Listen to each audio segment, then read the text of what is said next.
Welcome aboard. It's time to catch your board, swim out into the sea of ideas, and see if we can see that sales pipeline starting to curl up over the horizon. I don't know. Everything's been seeming a little fuzzy to me for those of us who were watching football last week. Matt Hines is the only one who predicted that the number 1 and 2 seeds would meet up, and both the AFC and NFC and the visiting number 2 seed would beat them in both cases. That's the only. Matt just knows this stuff. I think I'm also the only person that predicted that you can just flat out tackle a receiver whenever you feel like it's not going to get flat. Don't go there now. Come on, L.A., we didn't quite see that there. Well, I think as a I don't know. I know you're a Vikings fan, probably, but obviously sitting down there in Southern California, it'll be a fun Super Bowl to watch. I do think I was in Atlanta a couple days ago, and I saw a couple of the billboards that Saints fans have been putting up around Mercedes-Benz Stadium, saying that their team has been robbed. But hey, you know what? It's just a game, and it gives us something fun to talk about. That's for sure. That's it. Well, and what do you do when you've been robbed? You just there's no place to protest. I mean, that was pretty flagrant, I got to admit. I think so too. But nobody's going to go back and change it. Yeah. I don't know. I think there's always something to talk about, and always, the NFL has done a great job of making what is normally a fairly short season into a year-long affair with the combine and with the drafts, and now all the rules committees. Yeah. It's just it's a little nuts. Well, anyway, we're gonna thank you for joining us again on another episode of Sales Pipeline Radio. I had no segue for that, by the way. just drop it and go. So no, we're gonna talk about sales and marketing now. Thanks for joining us on another episode of Sales Pipeline Radio. If you're joining us live on the Funnel Media Radio Network, thanks so much for joining us in the middle of your workday. If you're listening via the podcast, thank you for subscribing. I'm thrilled to see our numbers continue to jump up, and very excited to have you join us. And you can catch every episode of Sales Pipeline Radio, past, present, and future, at salespipelineradio.com. We are featuring some of the best and brightest minds in sales and marketing, and today is no different. Today we've got a very special guest I'm really very excited to have with us, Brian Scudamore. He's the founder and CEO of O2E Brands, which may not sound like a name that you know, but I guarantee you know some of his businesses. It's the banner company for 1-800-GOT-JUNK, Wow One Day Painting, You Move Me, Shack Shine, and a number of businesses that you know and may have used. So, Brian, thanks so much for joining us today on Sales Pipeline Radio. Yeah, thank you for having me, Matt. Happy to be here. So excited to have you here. I want to talk about the new book in a little bit, but talk to me a little bit about sort of how your entrepreneurial journey got started. Was this something that you were doing since you were a kid? Is this something that do you find yourself kind of more on the accidental entrepreneur side from way back when, or how did that start and get rolling for you? Well, they say these overnight success stories sure take a long time, and they're right. It's been almost 30 years. It'll be 30 years this March. I started 1-800-GOT-JUNK as an idea, a way to pay for college. I actually didn't finish high school. I was one course short of graduation. All my friends were going to college, and I talked my way in to university, and there I was, McDonald's drive-through, beat-up old pickup truck in front of me, plywood side panels built up on the box. The truck was filled with junk. And I looked at the truck and went, there's my ticket. That's my way to pay for college. I took my life savings of $1,000, put $700 into a beat-up old pickup truck of my own, and within a week had a business called The Rubbish Boys. It was really just me, but a vision for something bigger. And off I went, starting to collect junk, and the rest is history. I love it. It's and I think it's now here's a good segue for you, Paul. It's like that story. I think people may listen to that and say, like, you're nuts, but I mean, that sounds like the story of a lot of entrepreneurs. And if you listen to, how I built this and other stories, across the web and across good content, the stories often start that way. And I think that does relate to the book you just published called WTF, which for you stands for Willing to Fail, How Failure Can Be Your Key to Success. And it's available now on Amazon. And so I don't know how long this is going to last, but I'm looking at Amazon right now, and I see a print list price of $20. But right now, if you go to the Kindle version, it's $1 right now. So there's no reason not to read this book. So talk about that sort of willingness to fail. I mean, to when you're starting with just yourself, maybe that sounds a little easier, but that's not a regular job with a paycheck and benefits and a safety net. What mentality does it take to go after something like that? Yeah, I think as entrepreneurs, we are willing to fail. We're willing to take risks and see what happens. And so my initial idea of starting a business to pay for college, there wasn't a vision any bigger than that. But what started to unfold over time was I realized that, wow, nobody's professionalized the junk removal business. It was all beat up old pickup trucks with plywood side panels. What I envisioned was professionally branded, uniformed, friendly drivers and truck team members, which, I envisioned creating the FedEx of junk removal. And I think as entrepreneurs, you take risks, but you've got to be willing to pivot every step of the way and change as your customers need you to change, or as the environment changes when you see new opportunities. So, yeah, a lot of people would have thought I was crazy dropping out of high school, again, dropping out of college because I was making lots of money and having fun being an entrepreneur. It is a bit of a road less traveled, and it's a scary one, but part of the reason why I love that we've created a franchise model is taking people who have an entrepreneurial spirit but might not know where to start. They've never created a business and they want to partner with someone. We help our franchise partners launch Shack Shine, Wow One Day Painting, whatever the brand.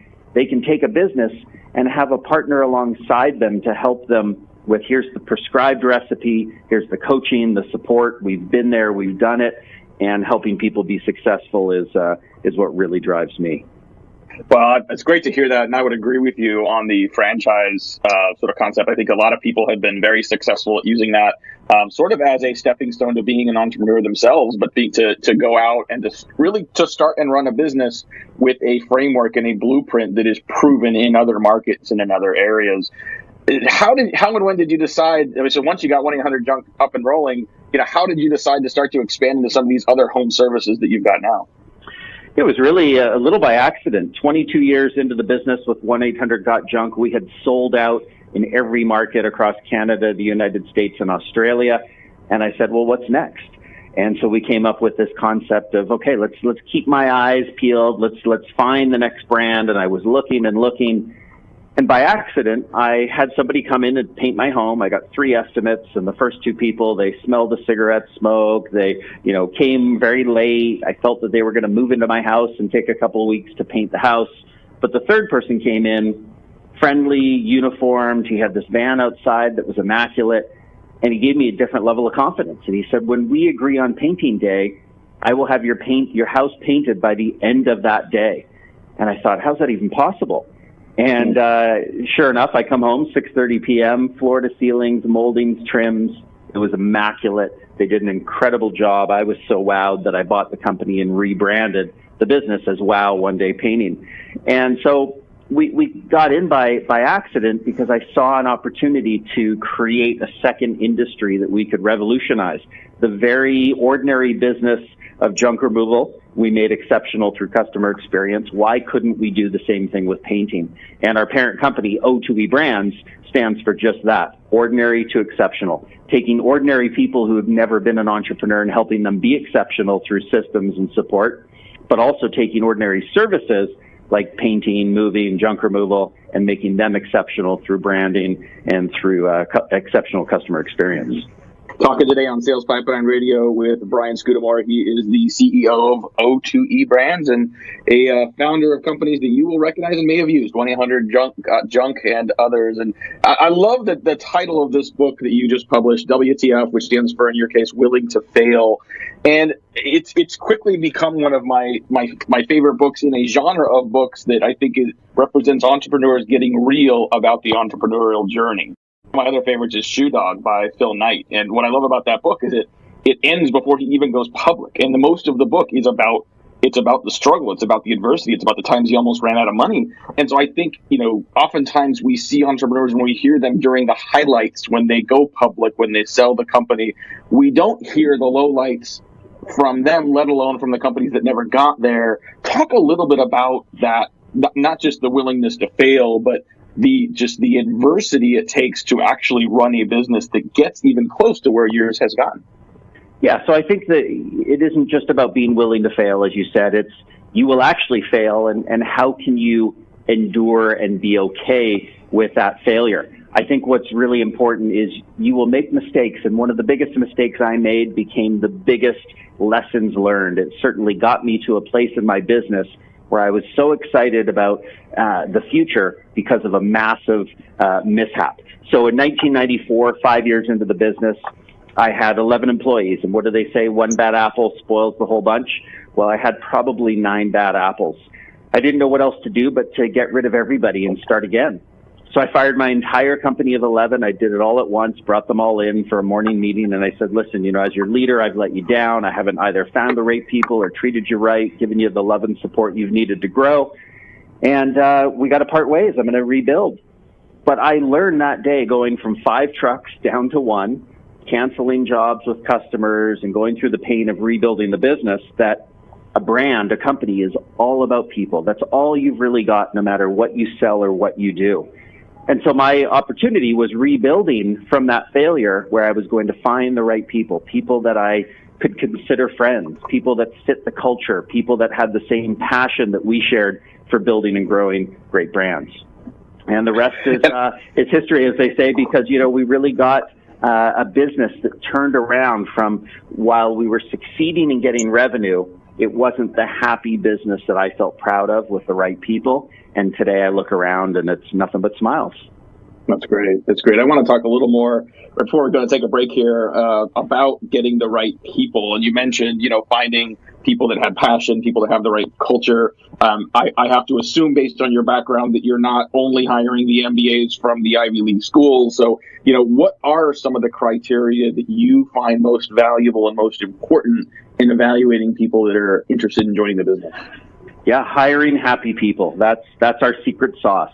I want people that smile. I want people that are optimists. I want people that see the world with the possibility that is in front of them. And so when we're out there hiring, I always, I get this question all the time. How do you find such great people? I ask people, I turn it over to them, and I get them to think, how do you find such great friends? We all love our friends. We've got great friends, and sure, sometimes they can drive you nuts and vice versa, but it's one of those things where you don't walk around with a checklist and start interviewing people that you want to be friends with. You just trust your gut. You ask them questions and engage and listen, and somehow a friendship evolves. I think in this world of business, especially as North Americans, I think we compromise all too often. We compromise on the people we bring into our business family. We don't trust our gut. We tell ourselves that this person's good enough. It's too hard to find people. It's taking too long. I just need a body. You can't compromise. You've got to bring in people that fit the culture, the attitude, mentality of your business. So for us, it's hire on attitude, train on skill. If we're looking for a chief financial officer, clearly we need someone with credentials, but we are looking at skill as a secondary thing. We are hiring based on attitude and really screening for cultural fit more than anything. Love it. We are going to have to take a quick break here, Pace of Bill. I feel like we could go on for a long time with our guest today, Brian Scudamore. He is the founder and CEO of O2E Brands, including 1-800-GOT-JUNKIES, the author of the great new book, WTF, Willingness to Fail, How Failure Can Be Your Key to Success. We'll be back talking more about sales, success, entrepreneurship, and more. Sales Pipeline Radio.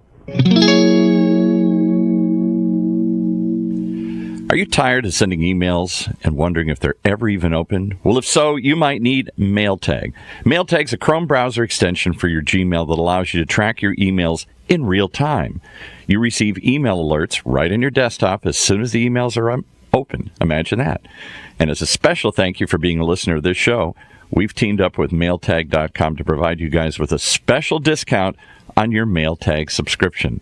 Just use the promo code HEINZ, H-E-I-N-Z, and you can get half off for life. That's 50% off for as long as you use it. If you want to check it out, go to mailtag.io, mailtag.io to start your completely free 14-day trial. No credit card required, and if you like it, just put that promo code Heinz in there, and you get half off for life.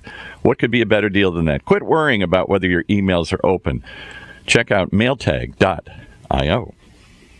The way we do business is advancing faster than ever before. Yet amongst the disruptions, there's one pillar that stays standing through it all: the power of a relationship. Relationships are at the core of everything. So how are today's organizations developing, nurturing, and leveraging them to drive success? Join Matt Heinz and Sigster's VP of Marketing, Justin Keller, for the on-demand webinar, The State of Relationship Marketing, and learn how your team can bridge the gaps between relationships and revenue. Listen now at HeinzMarketing.com. That's HEINZ marketing.com. But don't go and listen right now, because we got a lot more with Matt and his guests. We do, Paul, and definitely make sure we join us for future episodes of Sales Pipeline Radio. We got some great guests coming up next week. In fact, we have David Nilsson. He is the founder and president of Guidant Financial, based in Seattle. We're going to be talking about the sales and marketing engine that his team has built. They have taken, from what I can tell, they've taken the model originally prescripted by Predictable Revenue and Aaron Ross 15 years ago and have upgraded and updated that internally. And he's going to share some of their secrets to building their sales and marketing engine. And Brian, as you may know, David Nilsson is also a member of the Entrepreneur Organization, also known as an EO. And just based on this conversation about people and passion, probably an EO membership is something that we both have in common. And talk a little bit about how important finding a peer group like EO has been in your growth as a leader, and your growth as a happy human being as well. Yeah, well, I think, our philosophy at O2E Brands, all of our brands, we talk about building something bigger and better together, something bigger than we would have ever chosen to go at alone. And I think that it's nice to have company. It's nice to be building something and sharing the pride with others. And so I had a lonely business startup in the beginning, the first 5 years, and then firing my 11 employees. I really didn't know what I was doing. I was a high school dropout, a college dropout, so I really needed to learn from someone. And I really believe in taking the path of mentorship, finding some help and some support. And so I joined EO. It was called the Young Entrepreneur Organization when I joined, and then as we all got older, they dropped the Y, and so now it's EO. But EO is a fantastic place to learn from, I think, 10,000 plus members worldwide, where any problem you ever have in business or even in life, chances are someone else in the organization has experienced it, made it through, solved it. And so why not turn to others and ask questions and say, hey, this is the situation I'm in. What can you do to help? What can I learn from you? And I think one of the beauties of entrepreneurship is while we're very competitive people and we're in different industries, we're happy to help people who are also going through the same struggles that we might go through. Absolutely. Yeah. I was not seeking, but I found EO about 5 years ago now. And it's been one of the most important things I've done in my entrepreneurial journey. And I think one of the things that's really taught me that I'd love to get your feedback on is to be comfortable with my definition of success. And I think this isn't just related to entrepreneurs. It's anyone in various stages of their career, to not just look at success as how much money am I making, how big is my title, but to really think about what it means to be successful, to be satisfied in their job and in their business and in their life.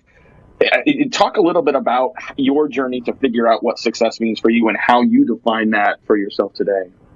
Yeah, when I joined EO, while it was a great blessing for me and a support network for me, it also became a challenge, because what I did in the first year is I started comparing myself to others, which I don't recommend others do. It's a dangerous thing, but I started looking around with my little $1 million business that I had at the time. I was surrounded by EO members who had $10 million businesses or $100 million companies. And I thought, why can't I do that? Why aren't I doing that? How come things aren't growing quickly enough? So I got critical on myself and really retreated, as they teach you in EO. When you're trying to solve a problem, go find a creative space somewhere to retreat and think.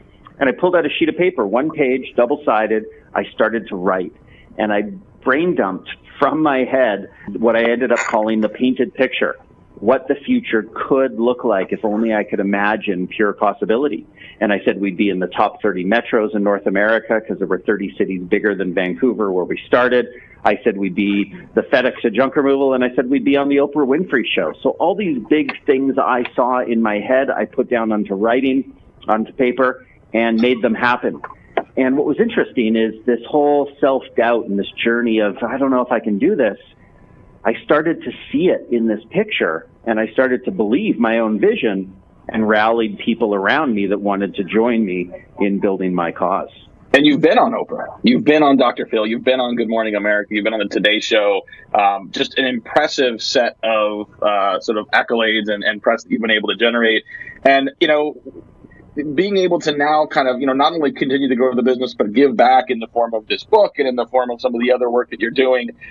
What, have you had a chance, in addition to the book, to sit down and talk to sort of the next stage of entrepreneurs? I know you've spent a little time sort of at MIT fairly recently as well, but talk about what other lessons, especially for the early stage people that may or may not be on an entrepreneurial journey, but certainly are on their own path and facing, an uncertain future. What advice do you have for them? Yeah, so I think my book, WTF, was really a way to inspire others. It's the reason I wrote it.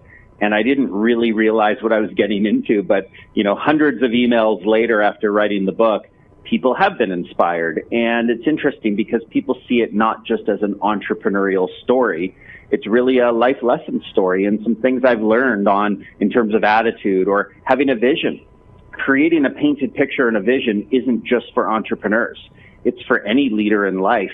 Whether you're leading a sports team, whether you're leading a movement, it doesn't matter. Having a vision of where you're going, not necessarily how you're going to get there, but what that future looks like, is what keeps people going. It's what keeps people focused and has other people join them in that building.